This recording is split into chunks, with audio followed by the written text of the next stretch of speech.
Contundente, ¿verdad que sí? Esa décima con que culmina su comentario el periodista Uchi Lora.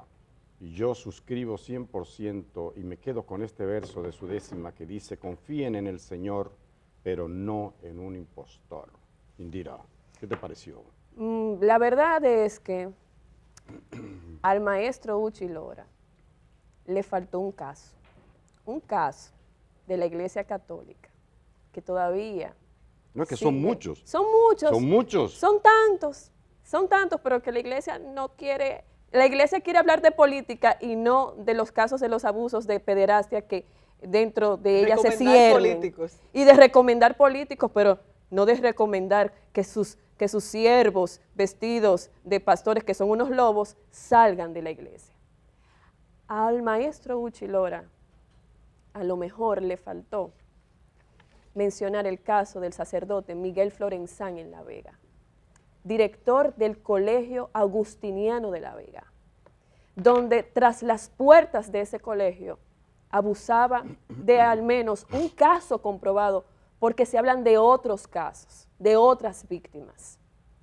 Y ese sacerdote fue condenado a 10 años de prisión en 2019. Y si usted que me está viendo puso un pie en la cárcel, ese sacerdote lo tiene hoy, está fuera, está libre, con una prisión domiciliaria igual que el que usted vio en Santiago Rodríguez. O sea, que vemos que con la iglesia hay ciertas benevolencias con sus actores, con los protagonistas de estos casos. Y los jueces dijeron en esa sentencia que le creen a la víctima. Hoy hay una familia que todavía sigue con el dolor del abuso, con el dolor del maltrato también de la justicia y del maltrato también que sienten por parte de la iglesia. Hoy están en una fase de apelación para pedir que este señor cumpla sentencia, pero dentro de la cárcel, y que lleve el proceso dentro de la cárcel, no fuera, porque así es muy bueno, y que sean 20 años de prisión. 20 años de prisión en contra de el sacerdote Miguel Florenzán, condenado por un tribunal, acusado de violar a un niño desde los 11 años de edad. Así es que va la justicia, así van los sacerdotes, así está la situación en la iglesia. Tú sabes, Indira, que a propósito de este tema de las violaciones y las denuncias tanto en la Iglesia Católica como en la Iglesia Evangélica, vimos por ejemplo el caso del pastor Joan Castillo recientemente y también el diácono Cirilo Cruz, que están todavía en espera de un dictamen de la justicia, pero que hay varias denuncias al respecto. Sobre ese tema se despierta de nuevo la aprobación o no del Código Penal o la necesidad de tener algún tipo de urgencia para aprobar el Código Penal para así elevar las penas ante este tipo de casos, porque vemos que la sociedad avanza, la sociedad va avanzando y con ello las formas de cometer crímenes o incluso como, no sé, como hasta dónde llegan estos crímenes. Pero ¿qué pasa? Que nuestro Código Penal se queda atrás. Se retrasa el código, se retrasa el tema de las penas y la sociedad avanza y con ella lamentablemente los crímenes. Entonces, en el día de ayer en el Senado de la República vimos varias declaraciones al respecto, por un lado de los legisladores que abogan por que se apruebe ya el Código Penal, pero quisiera que veamos, por favor, productora, qué fue lo que dijo el presidente del Senado, Ricardo de los Santos. No es el momento, lo que sí yo creo que nosotros debemos abocarnos, los legisladores, con responsabilidad, a darle salida de una vez por todas al Código Penal, es una responsabilidad de nosotros y que la sociedad lo espera a gritos. El nuevo Código Penal tiene 72 nuevos tipos penales, urge y nosotros nos comprometemos ante el país de que vamos a trabajar con el Código Penal de forma definitiva para salir de una vez por todas. ¿Usted cree que por más de 20 años se pueden evitar que se estén creando leyes paralelas? Porque si cuentan con un código se puede evitar que estén aprobando leyes así. Precisamente nosotros entendemos que el Código Penal viene a resolver resolver muchos problemas, porque recuerden ustedes que viene el cúmulo de pena. Y yo pongo como ejemplo, hay una persona que sale a robarle a alguien, en medio del robo lo matan. Con el actual código, que hay uno de los dos crímenes, ahí tú tienes dos crímenes. Ahí tú tienes el robo y el asesinato. Entonces, ¿qué se dice? Se coge por el mayor, pero el robo se quedó impune. Entonces, son de las cosas que nosotros tenemos que mejorar y por eso es que decimos que urge un nuevo código en la República. ¿Usted considera que en los 2 meses que quedan, Ricardo, se puede aprobar esta reforma al Código Penal? Tenemos tiempo para hacerlo y recuerden ustedes que en el Senado de la República ya lo hemos aprobado en otras ocasiones. Es decir, que no es algo nuevo para nosotros. Si tenemos que buscar y algún tema de conflicto por el cual no se haya podido aprobar en la Cámara de Diputados y nosotros poder mejorar eso aquí en el Senado, pues lo haríamos, pero de que estamos en plena capacidad de aprobarlo, como lo hemos hecho en otras ocasiones. Esa gestión legislativa tiene, al menos la que está en estos momentos, 4 años. Ya vemos como el 16 de agosto entran nuevos senadores, también diputados, etcétera. Entonces, en estos 4 años, hasta el momento, seguimos con el Código Penal, yo no sé si en remojo o en espera o no Frisado. sé. Frisado, está frisado el Código Penal. Llama la atención que el presidente del Senado, Ricardo de los Santos, diga que tenemos tiempo para aprobar el Código Penal, porque apenas quedan 2 meses para antes del 16 de agosto, menos de 2 meses. Porque esta primera legislatura termina en la segunda semana de julio. Ah, bueno, igual que lo que pasa, por ejemplo, con lo que yo comentaba del Tribunal Superior Electoral, que tiene que rendir algún tipo de informe para esa fecha. Entonces, ¿qué pasa?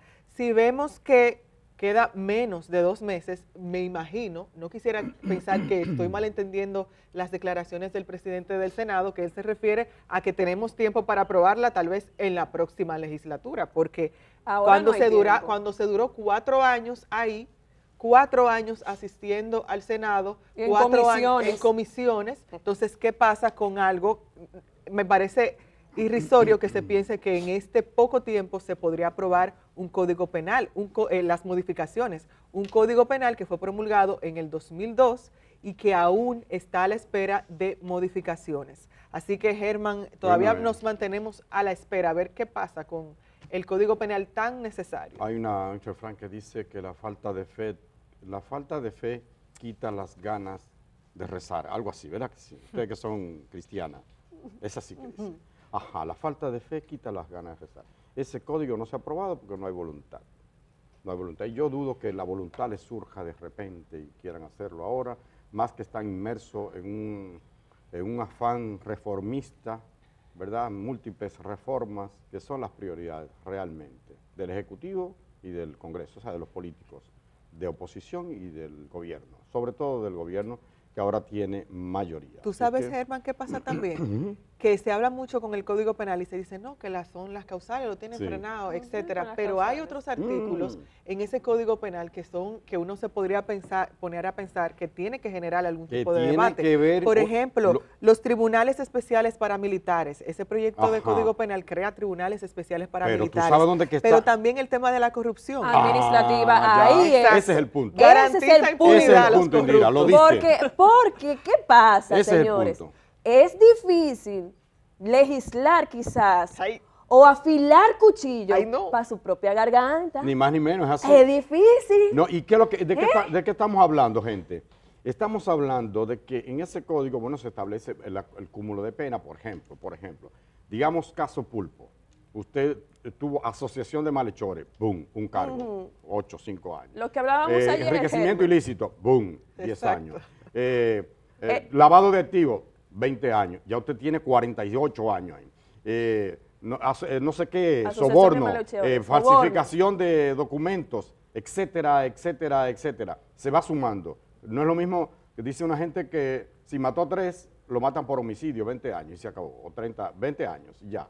Pero si hay cúmulo de pena y usted mató 3, usted lleva 60 años en la costilla. Así que, vamos a ver, ese es el punto. Y también la prescripción, porque hay un pequeño tranque ahí de gente que serían quiere, 20 años. Quieren 20, 10 si van, años. Si lo van 10 reduce a años, 20 años. Ajá. Si van 10 años, 20 años que te robaste que defalcaste al Estado. Eso se quedó ahí. Ya eso pasó, señor. Ya dejen, ¿Cuántos fueron? 21 mil millones. No, me deja eso así, eso así. Entonces, ese es el kit de la cuestión. Pero bueno, hay otros temas. Ayer en el almuerzo del grupo de comunicaciones con Ripio, estuvo como invitado el director del programa de medicamentos esenciales, Rafael Adolfo. Oye, qué nombre, qué combinación tiene Rafael. Rafael Rodolfo Pérez. No, Rafael Adolfo. Y me dijo Adolfo. por qué le puso su abuelo.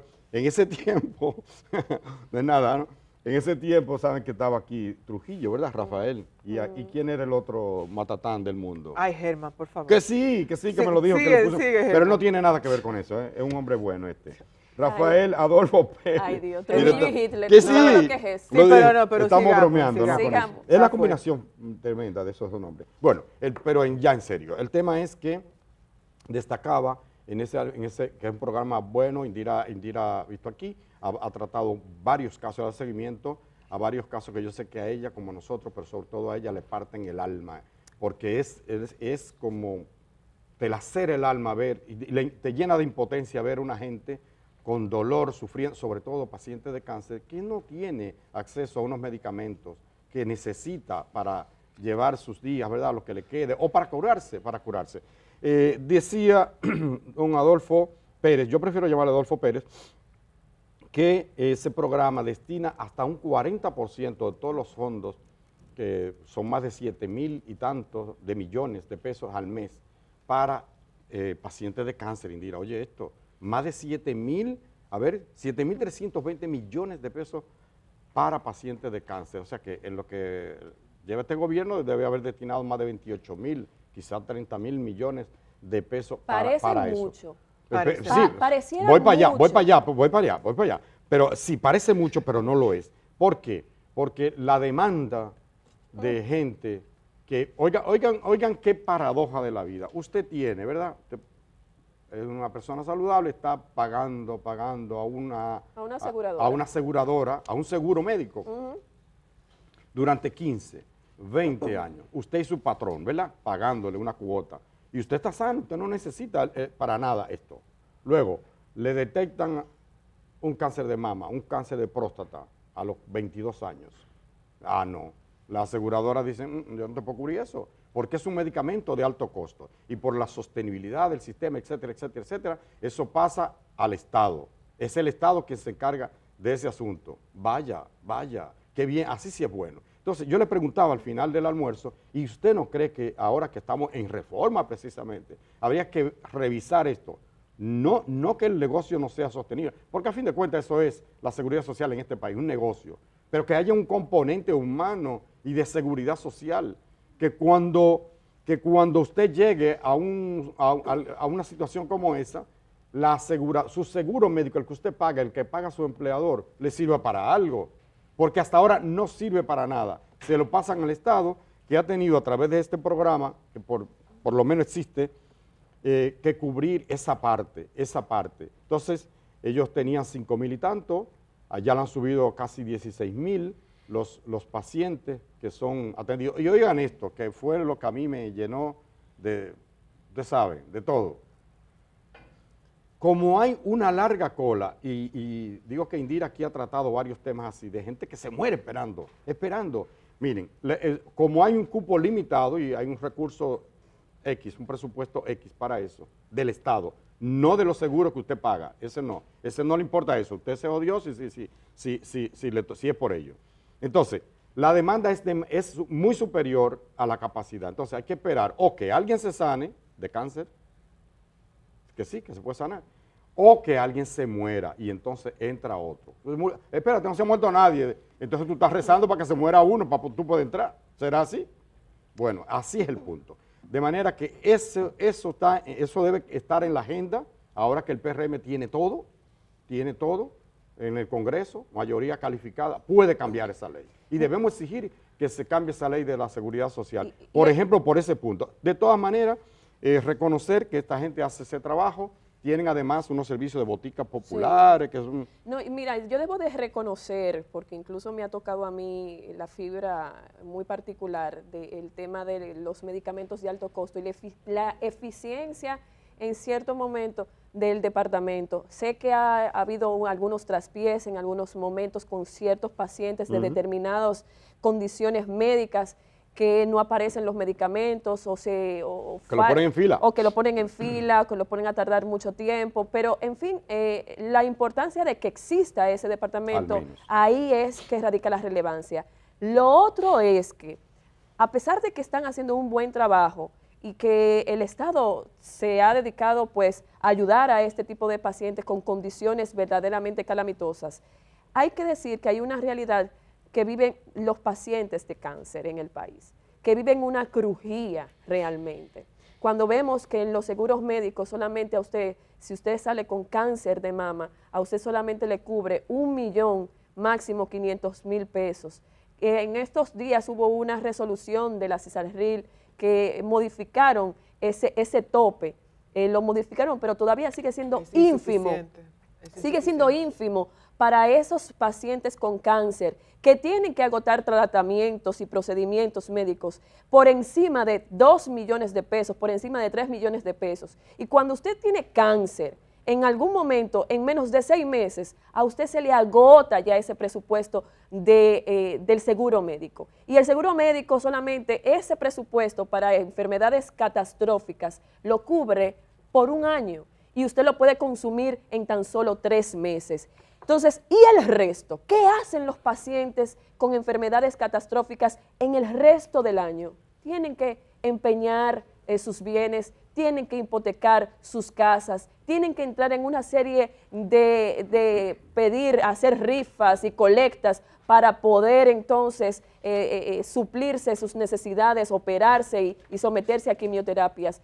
Entonces, es un momento idóneo, ya que estamos en el momento de que tenemos el poder absoluto a partir del 16 de agosto de seguir revisando el sistema de seguridad de salud, el sistema de salud, para que estos pacientes todos sean beneficiados y se amplíe el margen de beneficios en las aseguradoras para los pacientes con cáncer. Es como tú dices, ese dinero, que es verdad, hay que recordar, vamos, que eso no se cubría nada. Luego, SENASA, en la gestión de Altagracia Guzmán Marcelino, lo llevó, atento dio a ella, ¿no? Fue una voluntad de ella, a una cobertura de 1 millón de pesos, pero las ARS privadas decían que no se podía, eso se iba a desaparecer todo. Ok, SENASA lo hizo y los otros no tuvieron más que seguir, una voluntad del Estado en ese momento, ¿verdad que sí?